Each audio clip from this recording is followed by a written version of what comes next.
September 18, 1944. A ditch on the outskirts of Son, Holland. The world is a smear of green and gray. Rain, fine as mist, slicks the leaves of the sugar beets and turns the rich Dutch earth to a greasy mud that sucks at a paratrooper's boots. For Private First Class Jack Riley of the 101st Airborne Division, this ditch is the only home he has. It smells of wet soil, decaying leaves, and the faint, coppery tang of fear. The distant, angry chatter of an MG-42 tears through the air, a sound he has learned to hate in the last 24 hours. It's a sound like ripping canvas, a sound that means men are dying. He had become separated from his platoon an hour ago, in a vicious, swirling firefight for a crossroads that wasn't even on his map. One moment, he was laying down suppressive fire alongside his buddies from Fox Company. The next, a German 88mm shell had turned the world into a concussion of noise, dirt, and flying metal. When he came to, his ears ringing like a church bell, everyone was gone. His squad had either pushed on or fallen back, or they were dead. There was no way to know. So he did what he was trained to do. He moved. He kept low, using the drainage ditches that crisscrossed this flat, unforgiving landscape as his personal highway, heading in the general direction of the bridge he was supposed to help secure. Now he is utterly alone. The fighting has moved on, a receding tide of violence, leaving him stranded. He presses his cheek against the cool, damp stock of his M1 Carbine. The weapon feels small, almost like a toy compared to the M1 Garens his fellow infantrymen carried. He runs a thumb over the receiver. It is a simple, elegant piece of engineering. Light, easy to handle, perfect for a paratrooper burdened with 70 pounds of gear. But he has heard the stories, the grim complaints whispered in the barracks back in England. They called it a pea shooter, a widow maker. Men swore they had put multiple .30 caliber rounds into a German soldier only to see him keep coming. It was a weapon designed for clerks and truck drivers, not for frontline combat in a place like this. Yet, it was all he had. A sound snaps him from his thoughts. Not a rifle shot, not an engine, something closer. The crunch of a boot on gravel. Then another. He freezes, every muscle in his body tensing. He slowly, deliberately raises his head just enough to peer over the lip of the ditch. His heart hammers against his ribs. There, moving through the thin woods bordering the field, maybe 200 yards out. German soldiers.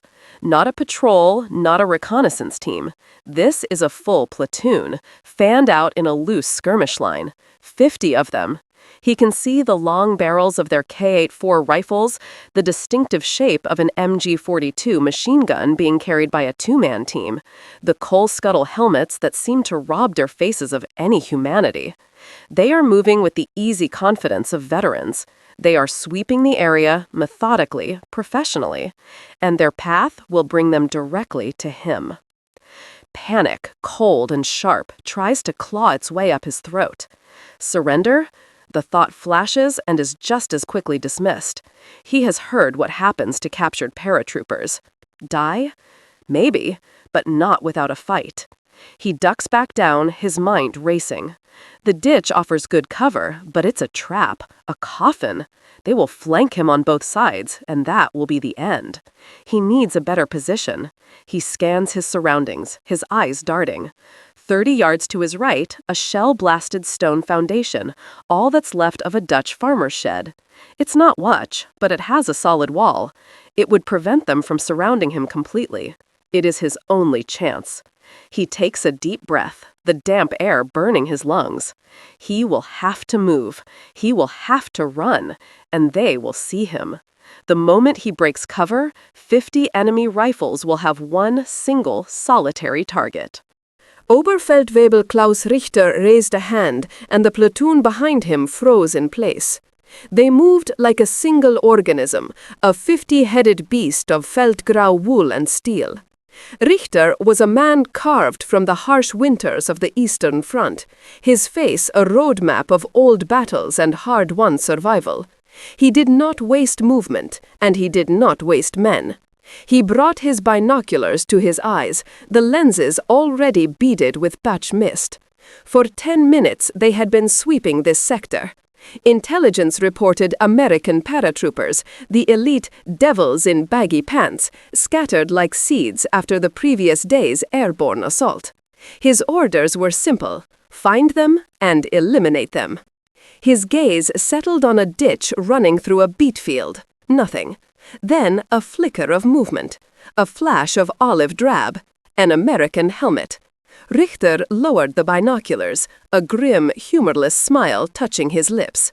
One. A lone straggler, probably lost and terrified. He could see the man scrambling, a desperate, low crawl from the ditch towards the ruins of a small outbuilding. He was clumsy, hurried, a boy playing soldier. Richter raised the binoculars again, focusing on the American's weapon. He recognized it instantly. The M1 Carbine, a short, almost delicate-looking rifle.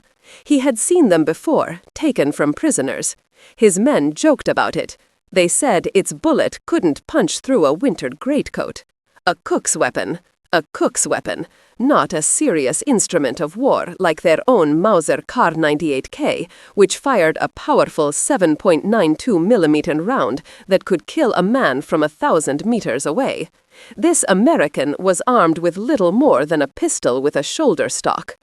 "Ein Mann," he said, his voice a low rasp that carried easily to his squad leaders. "One man. Nur mit Karabiner. Only with a carbine." The tension in the men around him eased. This was not a battle. This was a cleanup. Lieutenant Frescher, a young, eager officer fresh from training, moved to Richter's side. "We should lay down a base of fire with a machine gun, Oberfeldwebel. Pin him down." Richter shook his head, a gesture of weary patience. "And waste the ammunition, Lieutenant? No, he is trapped. He has a stone wall to his back, a perfect killing box. We will not be so dramatic." He gave his orders with quiet efficiency. 2 squads would advance directly, using the furrows of the field for cover. Another squad would swing wide to the left through the woods, cutting off any possible retreat. They would form a semicircle, tightening the noose. The American would have nowhere to go. Richter wanted this done quickly and without fuss. He had seen too many men die from carelessness, from underestimating a cornered enemy. But this felt different. This felt like an execution. The American had made a fatal error. By choosing the stone wall, he had surrendered his mobility. He had chosen his own grave. You could almost feel the inevitability of it. The Germans moved with a practiced silence, their forms melting into the landscape. They were wolves closing in on a wounded deer. They were confident, they were methodical, and they knew the deer was armed with nothing but teeth. They expected a few panicked shots, the distinctive, soft ping of the M1 Carbine, and then either the sight of white hands rising in surrender or the silence of a death quickly delivered. The distance closed, 200 yards, 150. The men in the lead squad gripped their rifles, their fingers resting on their triggers. They could see him now, a single silhouette crouched behind the rubble. Any second now, the American would realize he was doomed. Jack Riley's back was pressed hard against the cold, rough stones of the ruined foundation. He could hear them. The soft squelch of boots in the mud, the rustle of uniforms against the wet grass. They weren't charging. They were stalking him. He risked a quick look over the wall. They were closer now, maybe 100 yards out, spread across the field in front of him. More were filtering through the trees to his left. A classic pincer movement. They were professionals. They were taking their time. They were sure of themselves. And why shouldn't they be? They had him outnumbered 50-1. They had a machine gun, and they saw his carbine. He pulled the weapon in tight, his knuckles white. The pea shooter. He remembered the first time he'd fired it on the range back in Toccoa. The recoil was gentle, the report mild. It felt comfortable, controllable. But then he'd seen the targets. The .30 caliber rounds punched neat little holes, but they lacked the sheer destructive force of the Garand's .30-06. A sergeant had told him, "Son, if you hit a Kraut with that thing, he might not know he's dead for 10 minutes." The fear that followed him from that day was not of dying, but of his weapon failing him when he needed it most, of shooting a man and watching him keep coming, his bayonet fixed and his eyes full of murder. That fear is what drove him to it. Back in Ohio, before the war, Jack wasn't a soldier. He was a mechanic. He spent his days with his hands covered in grease, tuning engines, grinding valves, feeling the intricate relationships between gears and levers. He understood metal. He knew how machines worked, and more importantly, how they could be made to do things they weren't designed for. One night in the barracks in Aldburn, listening to another bull session about the carbine's flaws, an idea had taken root. A dangerous, illegal, court-martial-worthy idea. He had stripped his carbine down more times than he could count, studying the trigger housing group, the sear, that tiny, critical piece of hardened steel that holds the hammer back. In a semi-automatic weapon, it catches the hammer after every single shot, waiting for another pull of the trigger. In a fully automatic weapon, it doesn't. He had worked in secret, by the dim light of a Zippo lighter, long after the others were asleep. Using a small metal file taken from the motor pool, he began to carefully, painstakingly alter the sear's engagement surface, 1/1000th of an inch at a time. Too little, and nothing would change. Too much, and he would ruin the weapon, creating a runaway gun that would empty its magazine the second he chambered a round. Or worse, it could cause a catastrophic failure. He was flying blind, working on instinct and his innate feel for machinery. He had no way to test it. The first time he would know if his desperate gamble had worked would be in the heart of combat. He had created a switch inside his own mind, not on the rifle. By applying a certain type of pressure on the trigger, a long, steady squeeze past the normal breakpoint, he hoped he could bypass the sear's catch. Semi-auto for precision, and something else for emergencies. This was the emergency. He took his 3 spare 15-round magazines from his pouch and laid them on the dirt beside him. A pitifully small amount of ammunition. It would be over in seconds. He chambered a round, the snick of the bolt sounding impossibly loud in the silence. He peeked over the wall again. They were at 75 yards. A German NCO was giving hand signals. This is it. They were coming. Oberfeldwebel Richter gave the signal. A sharp, downward chop of his hand. The assault began not with a roar, but with the steady, confident advance of his 2 central squads. They rose from the furrows of the beat field, rifles at the ready, expecting the lone American to start firing wildly, wasting his precious few rounds. They would walk through his fire, close the distance, and finish him with grenades and bayonets. The first shot from the ruin was exactly what they expected, a single, sharp crack. A soldier to Richter's right grunted and fell, clutching his shoulder. A lucky hit, nothing more. The Germans barely broke stride. They raised their own rifles. The air would soon fill with the powerful boom of their Mausers. But the second shot never came. Instead, the world tore apart. What erupted from the stone ruin was not the measured pace of a semi-automatic carbine. It was a demonic, high-pitched shriek, a sound of pure mechanical violence that nobody on the field recognized. It was the sound of a buzzsaw chewing through steel. An unbroken stream of fire erupted from the Americans' position, a terrifying, blistering rate of 750 rounds per minute. The lead German squad, caught in the open at 50 yards, simply disintegrated. Men were lifted off their feet and thrown backwards, their bodies stitched from hip to helmet by the impossible fusillade. The light .30 caliber rounds, so criticized for their lack of single-shot stopping power, became a different animal altogether when delivered in a relentless torrent. They didn't just hit, they shredded. Wool uniforms, webbing, and flesh were ripped apart in an instant. The shock was absolute. The Germans froze, their training, their discipline, their veteran composure vaporized by the sheer impossibility of what they were witnessing. A single man could not produce this volume of fire. It sounded like an aircraft cannon, not a rifle. Jack Riley held the trigger down, fighting the bucking carbine as it tried to climb. Brass cartridges ejected in a continuous glittering arc. The smell of burnt cordite filled his small fortress. He wasn't aiming at individual soldiers anymore. He was sweeping the weapon back and forth, creating a wall of lead, an impassable barrier of supersonic metal. The first magazine was empty in just over a second. With hands that were surprisingly steady, he dropped the empty mag, slammed another home, and pulled the charging handle. The entire motion took less than 3 seconds. The buzzsaw roared to life again. Panic seized the German platoon. The squad advancing through the woods, meant to be the flanking force, stopped dead in their tracks, listening to the screams of their comrades and the horrifying alien sound of the Americans' weapon. Lieutenant Fresher, the young officer, stood gaping for a half-second too long before a burst caught him in the chest, hurling him into the mud. Richter screamed at his men to take cover, to fire back, but they were mesmerized by the horror.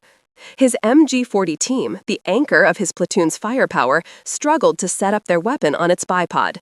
Before they could fire a single belt-fed round, the stream of carbine fire found them, killing the gunner instantly and sending the assistant gunner scrambling for his life, leaving the precious machine gun silent in the dirt. Richter felt something pluck at his sleeve, then a searing pain as a round tore through the muscle of his arm. He dropped to the ground, his mind reeling in disbelief. What was this devilry? This wasn't a battle. It was a massacre. In less than 10 seconds, a single, lone paratrooper had broken the back of his assault and turned a confident attack into a slaughterhouse. The third magazine ran dry. The sudden, deafening silence was almost as shocking as the noise it replaced. The only sounds were the high-pitched ringing in Jack Riley's ears, the whimpering of wounded men in the field, and the frantic clicking of his own carbine's empty bolt. He fumbled for his last magazine, his hands shaking now, the adrenaline starting to recede, leaving a cold, trembling reality in its place. He slammed it home, but held his fire. He looked over the wall. The field before him was a scene of utter devastation. Bodies laid twisted in the mud, some still, others moving feebly. The confident German assault had vanished, replaced by a scattered collection of terrified survivors, either pinned down behind what little cover they could find or already dragging themselves back towards the tree line in a full-blown retreat. He could see the Oberfeldwebel, the one who had been directing the attack, crawling away, his arm bloody. Their eyes met for a brief second across the field of slaughter, 100 yards of shared shock and disbelief. There was no hatred in the Germans' eyes, only confusion, and a dawning, horrified respect. The hunters had become the hunted. Jack rested the carbine on the stone wall, the barrel so hot it was smoking in the damp air. His secret had worked. The hours spent with a file and a prayer had paid off in the most spectacular and terrible way imaginable. He was alive. But the sight before him offered no triumph, no elation. Just a profound, hollow sickness in the pit of his stomach. These were not targets on a range. They were men, and he had ripped them apart. The memory of the weapon bucking in his hands, of the bodies falling like puppets with their strings cut, would be seared into his mind forever. You are no longer just a mechanic from Ohio. That part of you died in the last 30 seconds. In its place is something harder, something colder, something that knows the terrifying alchemy of turning a simple tool into an engine of impossible destruction. He is still alone, he is still cut off, and his last magazine holds only 15 rounds. The illegal modification, the secret weapon, was not a magic wand. It was a single, desperate, all-or-nothing bluff, and he had just played his hand. He didn't know if the remaining Germans would regroup. He didn't know if they had mortars or would call for artillery. He didn't know if friendly forces were anywhere near. All he knew was that the silence stretching over the beat field was temporary. It was a held breath.